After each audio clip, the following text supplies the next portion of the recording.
Bonjour, alors moi je m'appelle Olivier Champion, je suis RSSI au Grand Besançon Métropole depuis 2 ans.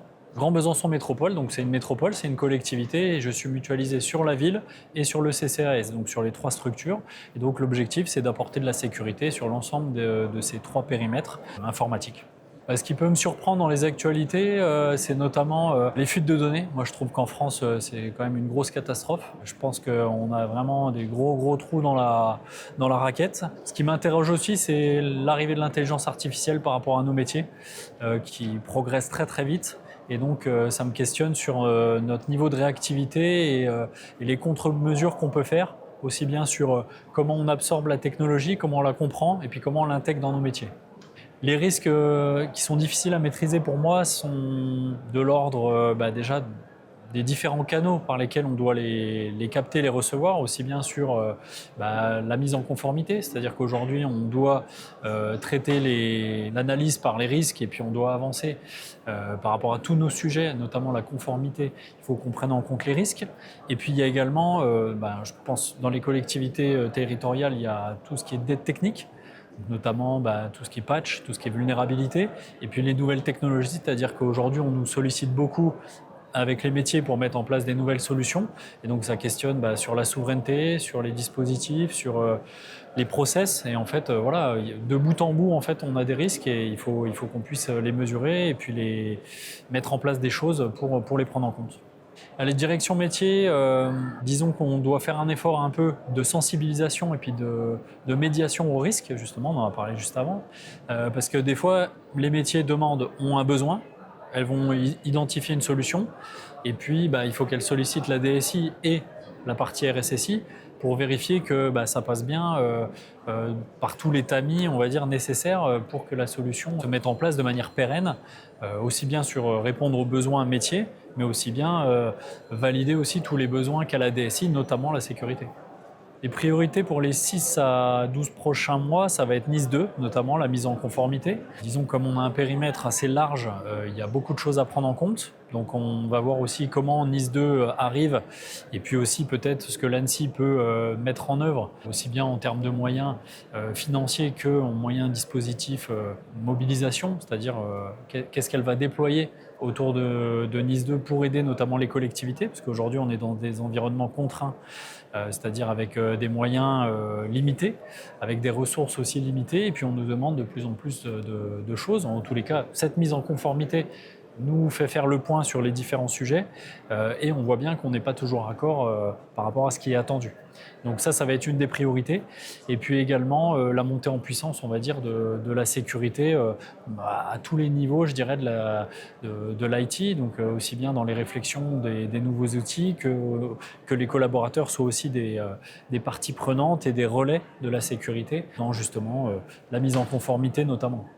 Ce qui peut être le plus complexe à mettre en œuvre, je dirais, c'est d'être proactif par rapport aux événements, par rapport à, on va dire, la tendance qui est tout va très vite, donc il faut pouvoir réagir.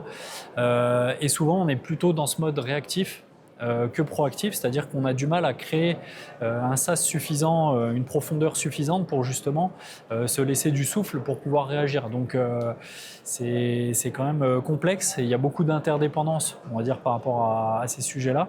Et donc ça va être vraiment, je pense, la chose sur laquelle il va falloir qu'on mise.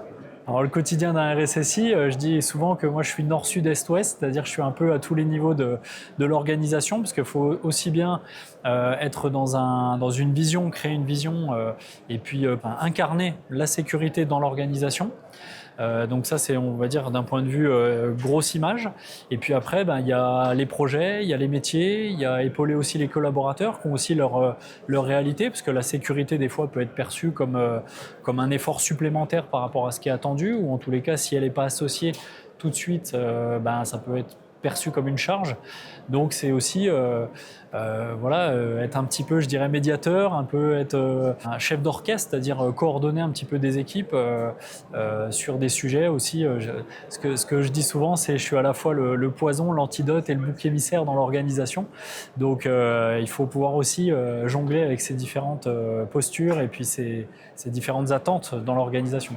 En termes de valeur opérationnelle, disons comme je suis dilué dans un certain nombre d'actions et de missions, disons que l'opérationnel des fois arrive sur des segments limités ou des segments très précis on va dire du périmètre. Donc c'est pas toujours évident d'être dans l'opérationnel. En tous les cas, moi j'y tiens. J'ai un cursus opérationnel dans la tech, donc du coup j'ai la connaissance et la maîtrise.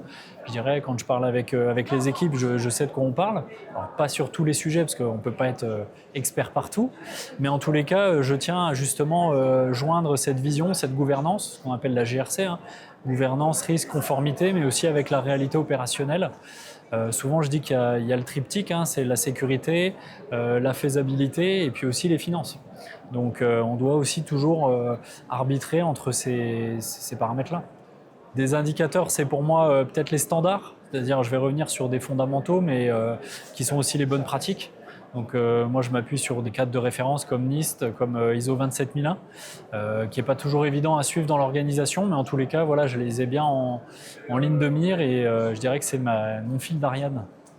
Là où on peut manquer de visibilité, c'est notamment sur la partie IA, c'est-à-dire qu'on voit que l'intelligence artificielle est maintenant partout. Alors je sais que ça peut être une tendance et côté un peu marketing, mais quand on voit l'évolution en 2-3 ans, l'intelligence artificielle à tous les niveaux, on se demande aussi comment elle peut impacter les attaques et puis notre capacité à faire face à cette évolution.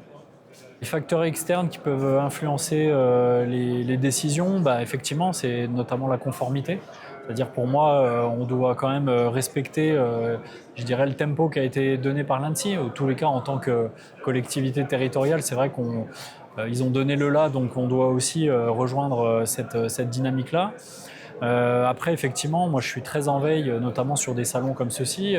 J'essaye de rester connecté aussi bien sur des secteurs privés, publics, et puis aussi d'autres typologies d'entreprises qui vont nous permettre aussi d'avoir une vue un peu plus fine sur la cyber au sens large.